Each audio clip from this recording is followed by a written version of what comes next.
Honey, I Shrunk the Kids.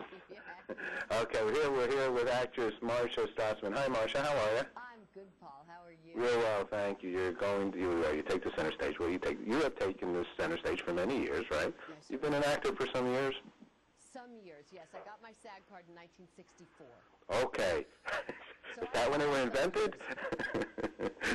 What brought you to acting? Oh my gosh, I started in New York when I was a kid. I got my equity card when I was in 1963. Right. The first show I ever did, I replaced Liza Minnelli in when she was 17 and I was 15, and it sort of started from there. And you've enjoyed it? Oh, I love it. I couldn't do anything else. Ups and downs? Of course. Every job has its ups and downs, but when it's ups, it's great ups. Okay. But it's similar to life, right? We have our ups, we have our peaks and valleys, right? Alrighty, and actually we're going to be talking about life situation. We're going to talk about health here today, right? And actually you've had breast cancer, right? Yes, I have. I still have breast cancer. I have stage 4 breast cancer, which has metastasized to my bones, which means that it's traveled to my bones. Yeah. Okay. And so tell us a little bit about how you recognized it and things that you might want to share with our audience about dealing with it. Okay. Well, when I was first diagnosed in March of 2007, I felt a mound on my left breast and immediately called my doctor because I am very conscious about my health, and went to my gynecologist, and he checked it out. And I had just had a mammogram 7 months before, so neither one of us thought it could possibly be cancer. I thought I had overexercised. And when he saw it, he said, you know, go to the radiologist. You just had a mammogram 7 months ago, but that doesn't matter. Just go anyway.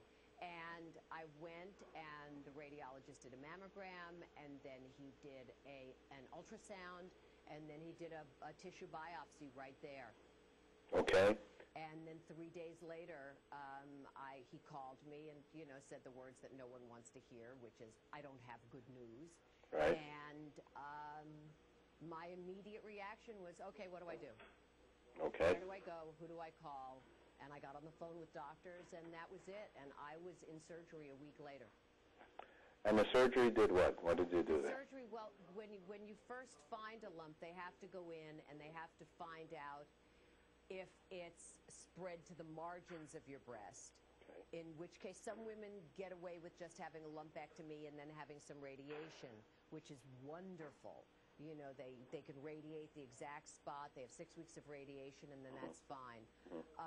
With my breast cancer, it had spread to the margins and to the lymph nodes. And normally, they would go in 4 days later to get the rest of it.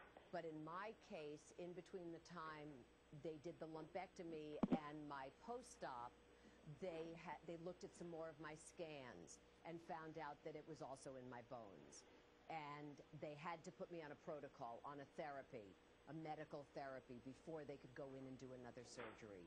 So they put me on a drug called Femara to kill the cancer, which is a pill that I take every morning. And they put me on a bone drug called Zometa, which I take.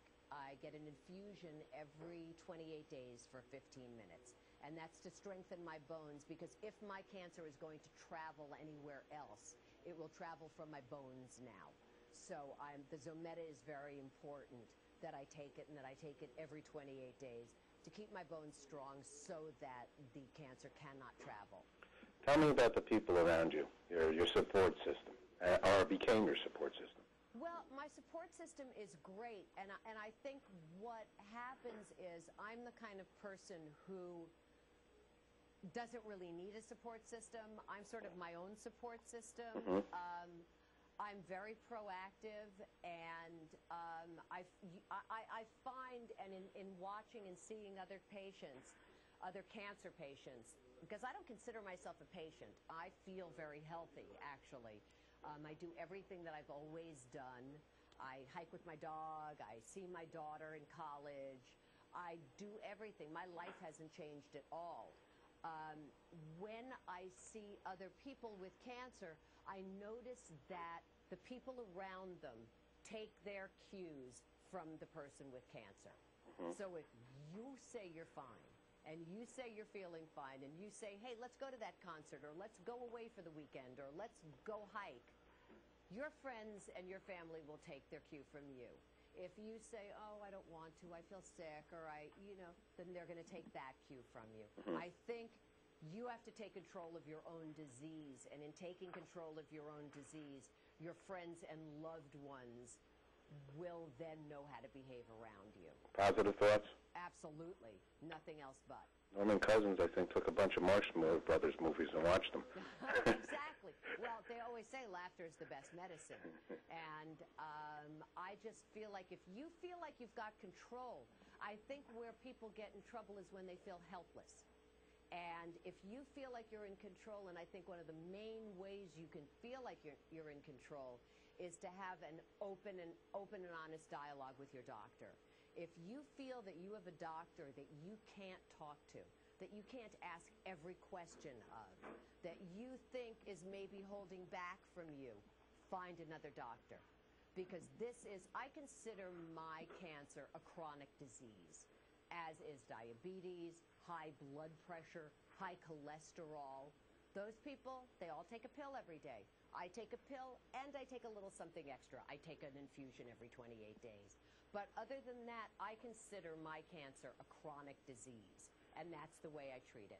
I think we also need to give a lot of credit to the pharmaceutical companies. You know, a lot of times people want to say things that I wouldn't say that are favorable, and in certain respects, unless you really realize how much monies they put into research and development. And within the last years, the last 30, 40 years, we've been living, our average age limit has grown 30 years. Yep, exactly. And also not just research and development, the fact that so many drug companies, including Novartis, have programs for people who can't afford their medications. I understand. Provide help, and I think that's huge. And, people do often look at drug companies as the enemy, and they are so not. They are so our friends, and they are so trying to help. And I find that when people go out who are really not informed and give misinformation, that it's very dangerous. I agree with you, yeah. I'm very positive to this reality of our existence here. That's great. So next step for you, just stay positive? The next step for me is to go back to work. Okay. I was very lucky. The writer's strike hit a month after I was diagnosed with cancer. So I was the only actor in Hollywood that was happy about the writer's strike because nobody was working. So I didn't have to feel guilty that I wasn't working. So no, there's no writer's strike. Hopefully there won't be an actor's strike. I'm a little worried about that. But I'm actually more worried about the impending actor strike than I am about my cancer, because that could stop the business again. I'm planning on going back to work as soon as I possibly can. I love you to go to work with me. You're fantastic. Okay. You make lemon into lemonade big time. Absolutely. There's no other way. And your blog is where? You have a mice? If you go to Facebook. Facebook, right? Okay. If you go to Facebook, you just type in Marcia Strassman, and my page will come up, and people can find links to really reliable resources about cancer, places that can answer their questions. Great. And also on it is my story, which I will keep updating as the days and months and years go by. I will keep updating it so people can see how great I'm doing, and hopefully it will inspire people.